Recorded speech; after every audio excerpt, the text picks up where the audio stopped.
Hi, welcome back.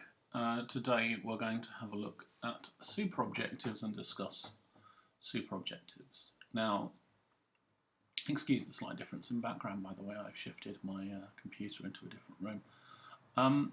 So, superobjectives are, as with objectives and given circumstances, common to all forms of scripted play work that have any kind of sense of realism whatsoever associated with them, whether it's a fully naturalistic play like a Tennessee Williams or a Chekhov, or even it's maybe a contemporary play that's kind of hybrid but has aspects of naturalism within it or realism within it, like a Tom Stoppard or something like that, even a farce. And the same with most classical plays have sort of parallel naturalistic and non-naturalistic treatments that you can use with them, and I'd always suggest a hybrid approach there. So what's a superobjective? A superobjective is what your character, from the perspective of themselves, wants in life, in general, as an ongoing element that without, maybe even with, but without certainly something that fundamentally changes on the most base level of who they are, it's something that never changes. It does not describe their play experience. So, getting married, if you get married, let's say at the end of the play, that's not a superobjective. It should never include the name of another character, because there's probably been a time in your life before you knew that person. You know, the only viable people that can ever be named in a superobjective at an absolute stretch is a parent. So a superobjective is also what generates your other objectives. So it's kind of the starting point. So that once you've generated your superobjective, only then can you really look at what your scene or unit level objectives should be. So how do you figure out a superobjective? I mean, one of the best exercises that most books sort of will identify and talk through, and I agree with it, is go through a series of different lists. Establish your given circumstances and mostly focus on your lines and lines about you. What does your character say about themselves? I mean, that's the number one thing. The number two thing is what do other characters say about your character. Specific actions that you take, what you say about other people.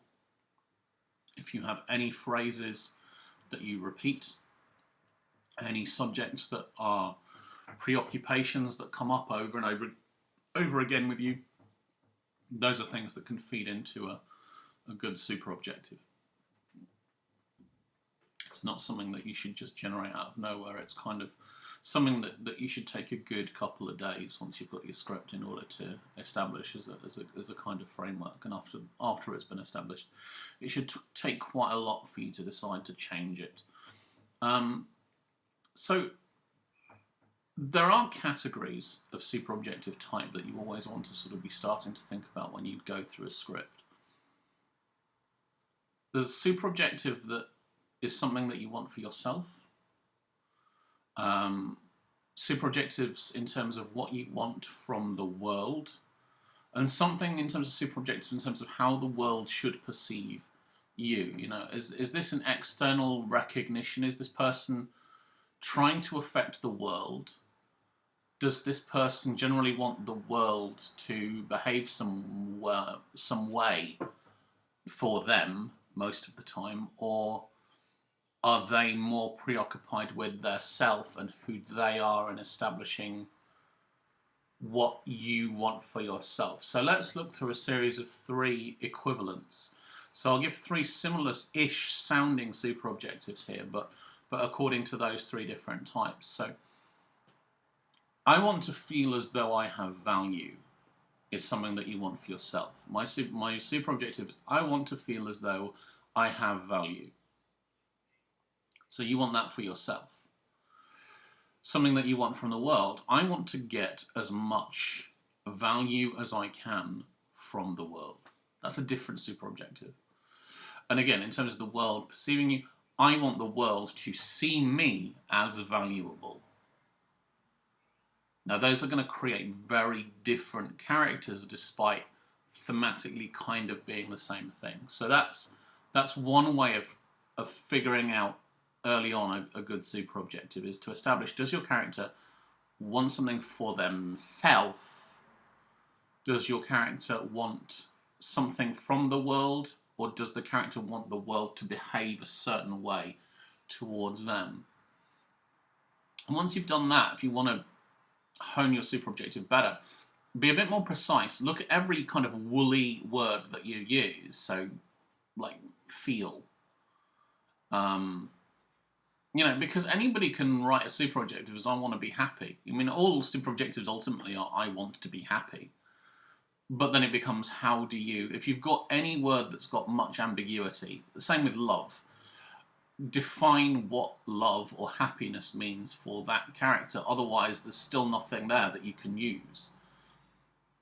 So let's take that first, I want to feel as though I have value, and make that a bit more precise and something that you can use as an actor.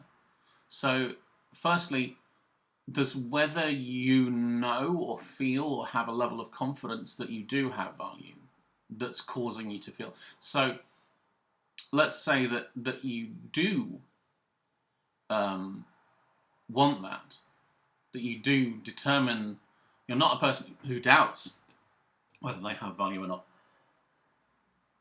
Then maybe I want to indulge myself in the value that I have. Conversely, something that you want from the world, or something that you want for yourself, if you don't know whether you have value or not, maybe you suspect that you don't. So I want to convince myself that I might have value, is another version of that superobjective that's going to create a very different character. Or I want to celebrate the value that I demonstrate. So you're not just confident in that case that you have value, you're confident that you are constantly impressing that value onto the world, and the world knows how much value you have. That's not in doubt to you, but you want to celebrate it. So how does that inform you at a low level? So, like I was saying in the last video, you should, if it's a good superobjective, be able to impress that into moments when you're not speaking. So let's just say, for the sake of it, behind where sort of you are, let's sort of imagine that there is the main action of the scripted play, and your character is just sat drinking coffee. How can something as big as what you want in life and establishing a superobjective impress on this moment where you're just listening to other people talking? Well, if you're obsessed with value, or if you're preoccupied with value and you, it's going to be about your relationship to this conversation and whether you know better than these other people who are talking.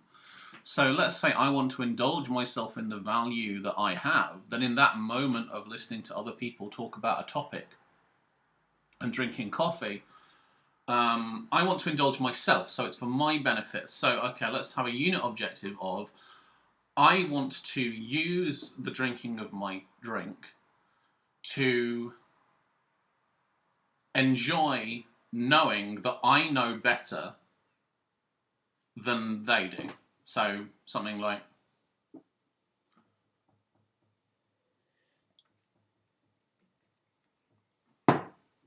that. I want to indulge myself in the value that I have becomes, by a line level, I want to use the drinking of my coffee to enjoy or relish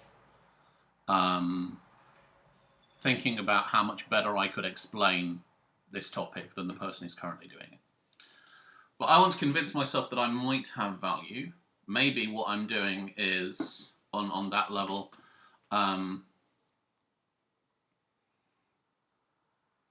want to use the drinking of my coffee to establish whether or not my position on this subject might possibly be better than this other person's. So you end up with something like,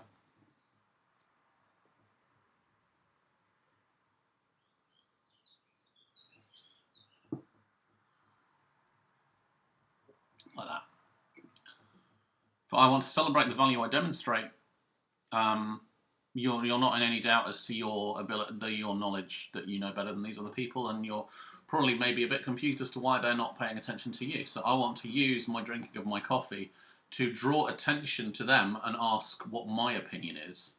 So probably something like,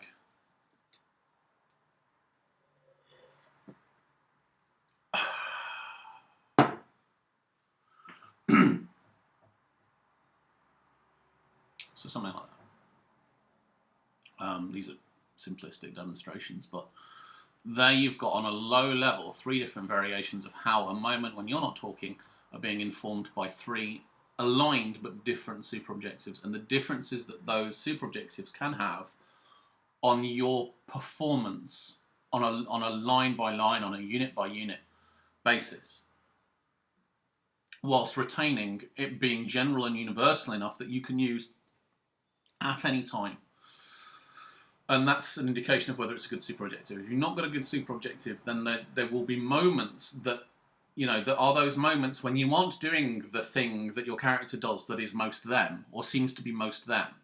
Now, one of the good examples that I always think about is the character Ali Hakim in Oklahoma, the musical.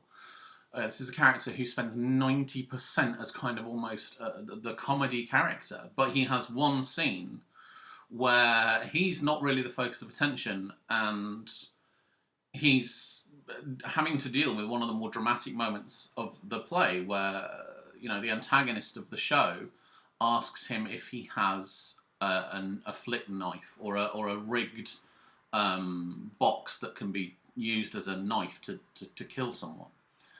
And he has to respond to that. And if you've got a superobjective, or if you've thought, oh, this is the comedy character, then you don't want to leave yourself with nothing to do. You know, there would be nothing that you could play in those moments when you're doing something slightly different.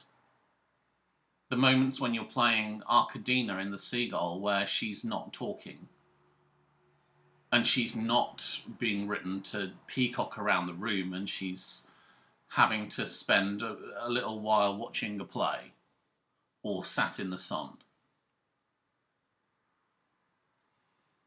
Those are really important moments, and without a good superobjective, you need a superobjective for those moments, even if you're the most intuitive, skilled actor in the world on your own lines.